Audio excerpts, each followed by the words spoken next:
नमस्कार दोस्तों, welcome to astro talk. आज विजयदशमी के पर्व की आपको ढेरों शुभकामनाएं। आप सभी जानते हैं आज का पर्व असत्य पर सत्य की विजय के रूप में मनाया जाता है। आज हम इसी के उपलक्ष्य में आपके लिए एक प्रेरक कहानी लेकर आए हैं। ये कहानी सत्य पर आधारित है और किसी की रियल स्टोरी है। दोस्तों, रावण क्यों हारा था? क्योंकि उसका अहंकार उसके सर चढ़कर बोलता था। वो इतना ज्ञानी पंडित था कि उसे हराना शायद नामुमकिन था, लेकिन सिर्फ उसके अहंकार के कारण ही भगवान श्री राम उसको हरा पाए। दोस्तों, अगर हम अपने अहंकार को अपने सर पर चढ़ने न दें तो हम अपने जीवन में बहुत कामयाब हो सकते हैं, बड़ी से बड़ी कठिनाइयों को दूर कर सकते हैं। हम चाहे अपने जीवन को शुरू कहीं से भी करें, लेकिन हमारे जीवन में हमें जो फल मिलता है वो हमारे कर्मों के अनुसार ही मिलता है। हम जानते हैं कि महापंडित रावण सिर्फ अपने चारित्रिक दोषों के कारण सतयुग से कलयुग तक जलता आ रहा है और अपने किए की सजा उसको मिल रही है। लेकिन ज़रा सोचिए, आज की दुनिया में क्या सिर्फ रावण ही एक दोषी है? क्या हमारे अंदर 10 सिरों वाला रावण हर पल एक नया सर नहीं उठाता?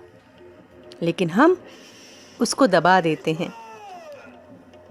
हम ये मानने को तैयार ही नहीं होते कि हमारे अंदर भी कोई रावण छिपा बैठा है, क्योंकि उस तरफ तो हमारी नज़र ही नहीं जाती। जबकि हमारी जिंदगी पूरी तरह अपने इन 10 सरों वाले रावणों के कारण अस्त व्यस्त रहती है, मगर हम मानने को तैयार नहीं होते।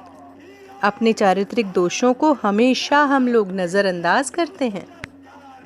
आप सभी के अंदर जो 10 सरों वाला रावण है वो है अहंकार, क्रोध, ईर्ष्या, लालच, बैर, वैमनस्य, वासना, झूठ, चोरी, नशा, मोह। क्या ये कदम कदम पर हमें प्रताड़ित नहीं करता? क्या हम परेशान नहीं होते इसके कारण? क्या समाज में हमारी थू थू नहीं हो जाती बहुत बार? जरा सी कामयाबी हमें घमंड से, अहंकार से भर देती है। छोटी छोटी बातों पर इतना क्रोध करते हैं कि हमारे रिश्ते खराब हो जाते हैं। दूसरे की बढ़ती हुई कामयाबी हमें ईर्ष्या, जलन से भर देती है। दूसरों के पास जो चीजें हैं उन्हें देखकर हमारे मन में लालच पैदा होता है। एक बार अगर किसी के लिए मन में कड़वाहट आ जाए तो वो वैर, वो वैमनस्य जिंदगी भर हटाने को हम तैयार नहीं होते। वासना ये एक ऐसा कुपित चारित्रिक दोष है जिससे कोई इंसान बचा हुआ नहीं है। झूठ तो हम क्षण भर में बोलते हैं, बात बात में बोलते हैं। चोरी, हम सोचते हैं कि हम चोरी नहीं करते, लेकिन हम न जाने कितने तरह से दूसरों से फायदा उठाने के लिए हर क्षण चोरी करते हैं। नशा आजकल तो जैसे ये फैल चुका है हमारी पीढ़ी में, क्योंकि पुरानी पीढ़ी नई पीढ़ी को नशा सबसे ज्यादा दे रही है। संस्कार तो कहाँ मर गए कुछ पता ही नहीं। मोह, हमें अपनी चीजों से, अपने परिवार से, प्रेम से इतना मोह है कि हम कुछ भी छोड़ नहीं पाते। हमारे लिए अच्छा हो चाहे बुरा हो, हम मोह में पड़कर धीरे धीरे अपने आप को खत्म करते जा रहे हैं। दोस्तों, अगर हमारे कर्म सही है ना, तो हमें जिंदगी में कभी भी नीचा देखना नहीं पड़ेगा और ऊपर वाला परमात्मा, आपकी हाई पावर हमेशा आपके लिए खड़ी होगी। तो चलिए शुरू करते हैं आज की वो कहानी जो आपके लिए एक नया मार्गदर्शन देगी। हम बात कर रहे हैं श्रीमान कृष्णमूर्ति अय्यर जी की, जो कि किट्टू मामा के नाम से प्रसिद्ध हैं। किट्टू मामा एक 65 वर्षीय वरिष्ठ नागरिक हैं जो थेपिकुलम के पास त्रिची में डोसा और इडली बेचते हैं, जो चतीराम बस स्टैंड के निकट है। वह शाम 6 बजे के बाद अपनी दुकान खोलते हैं और स्वादिष्ट इडली, डोसा, स्वादिष्ट चटनी के साथ सस्ती कीमतों पर बेचते हैं, जो कि सड़क पर एक ठेले में संचालित करते हैं। इस काम में उनकी पत्नी और एक युवा कर्मी सहायता करते हैं। उनके ज्यादातर ग्राहक मजदूर हैं, महिला हॉस्टल में रहने वाली कामकाजी महिलाएं हैं, bus conductor, auto driver, rickshaw driver, taxi driver, माल खींचने वाले, टेम्पो ड्राइवर, ट्रक ड्राइवर, जो सस्ता खाने की खोज करते हैं। वहाँ के स्थानीय लोग उनके उत्पादकों की शुद्धता और स्वास्थ्य के लिए उनका बहुत सम्मान करते हैं। बहुत ही उचित मूल्य पर लोगों को स्वादिष्ट भोजन उपलब्ध कराते हैं किट्टू मामा। कुछ दिन पहले हमेशा की तरह इडली और डोसा बनाकर बेच रहे थे। वहाँ एक स्थानीय निगम पार्षद पांडियन ने आकर इडली डोसा मांगा। वह ऑलरेडी नशे में धुत था। वह एक स्थानीय भाई है जो विक्रेताओं से हफ्ता वसूली करते हैं। उसके साथ 2 चमचे भी थे। उन्होंने खाना खाया और तो किट्टू मामा ने पैसे मांगे। पांडियन ने खाने के पैसे देने से इनकार कर दिया। जब किट्टू मामा की पत्नी ने अब किट्टू मामा को बोला कि वो पैसे नहीं दे रहे हैं, तो किट्टू मामा ने आकर उनसे दोबारा पैसे मांगे। तो पांडियन को क्रोध आ गया। उसने किट्टू मामा को धक्का दे दिया और इडली सांभर का जो घोल बना था वो घोल भी फेंक दिया और गाली दी, तुम अय्यर, तुम मुझसे पैसे मांगने की हिम्मत कैसे कर रहे हो? किट्टू मामा के जनेऊ को पकड़कर खींचा और तोड़ने का प्रयास किया। किट्टू मामा उग्र हो गए। पास में पड़ी एक बांस की छड़ी उठाई और गुंडों को पीटा और बोले, मैं एक गरीब ब्राह्मण हूँ, लेकिन मेरा जनेऊ देव स्वरूप है। तुम्हारी हिम्मत कैसे हुई इसका अपमान करने की? मैं मार्शल आर्ट भी जानता हूँ। फिर उन्होंने सिलबट्टम में अपना कौशल दिखाया। गुंडों को खूब मारा। वहाँ सभी खड़े लोग देख रहे थे, लेकिन गुंडों के डर के कारण कोई बीच में नहीं बोला। नशे में धुत नेता पांडियन भाग गया।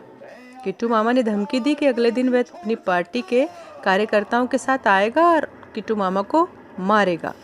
किट्टू मामा ने जरा सा भी उस पर ध्यान नहीं दिया और अपने काम में फिर से जुट गए। उन्होंने अपना काम जारी रखा रोज की तरह।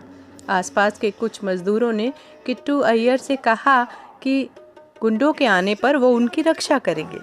अगले दिन, दूसरे दिन, तीसरे दिन वो गुंडे नहीं आए। निगम पार्षद के कोई गुंडे नहीं आए। तब किट्टू मामा को पता चला कि निगम पार्षद उस दिन उनके लड़ने के बाद एक दुर्घटना में बुरी तरह घायल हो गया और अब आईसीयू में है। आईसीयू में उसको एक दुर्लभ रक्त की आवश्यकता है, जो रक्त मिल नहीं रहा। ब्लड बैंक में भी नहीं है। टीवी पर भी रक्तदान का अनुरोध किया गया। किट्टू मामा तुरंत अस्पताल गए, रक्तदान किया, क्योंकि उनका जो ब्लड ग्रुप था वो निगम पार्षद के ब्लड ग्रुप वाला ही था। अब ऑपरेशन अभी तक खत्म नहीं हुआ था, तब तक किट्टू मामा अस्पताल में ही रहे। अगले दिन सुबह पार्षद के परिवार ने उन्हें बहुत धन्यवाद किया। पार्षद की जान बच गई। तभी अंदर से किसी ने आकर बताया कि पार्षद मिलना चाहते हैं किट्टू मामा से। किट्टू मामा को देखते ही निगम पार्षद ने हाथ जोड़ दिए और उनसे माफ़ी मांगने लगे। किट्टू मामा ने बताया कि उस दिन मुझे अपने जनेऊ की रक्षा करनी थी, क्योंकि वह मेरा धर्म था। मुझे तुम्हें बताना था कि कभी भी बुराई जीत नहीं सकती अच्छाई से, और वही मेरा धर्म था। आपके परिवार के लोगों ने मुझे बहुत सम्मान और मान दिया है। निश्चित रूप से रक्तदान करके मुझे आपकी सहायता करनी ही थी, इसलिए मैं पुनः धर्म पालन करने यहाँ आ गया, क्योंकि मैं अपने धर्म से खुद को आंकता हूँ। किट्टू मामा ने ऐसा करके न सिर्फ अपने धर्म का पालन किया, बल्कि अपने विरोधी को भी अपने कदमों में झुका लिया। यह उनका बड़प्पन था और उनका धर्म। दोस्तों, हम तो अपना कभी भी अहंकार छोड़ने को तैयार नहीं होते। हमारी किसी से ज़रा सी तू मैं हो जाए तो हम जिंदगी भर के लिए नाता तोड़ लेते हैं, क्योंकि हमारा अहंकार, हमारा घमंड हमारे सर चढ़कर बोलता है। और वही अंजाम हुआ रावण का भी। उसने अपने अहंकार को अपनी गलती मानने के बाद भी नीचे नहीं आने दिया और वो भगवान श्री राम के हाथों मारा गया और आज तक अपने अंजाम को भुगत रहा है। दोस्तों, आपको इस कहानी से क्या शिक्षा मिली, ये हमें कमेंट्स करके ज़रूर बताइएगा। और अगर आपको ये कहानी अच्छी लगी तो प्लीज़ इसे लाइक कीजिए, शेयर कीजिए और दूसरों तक भी ज़रूर पहुंचाइएगा। और हमारे चैनल एस्ट्रो टॉक को सब्सक्राइब भी कीजिएगा। धन्यवाद।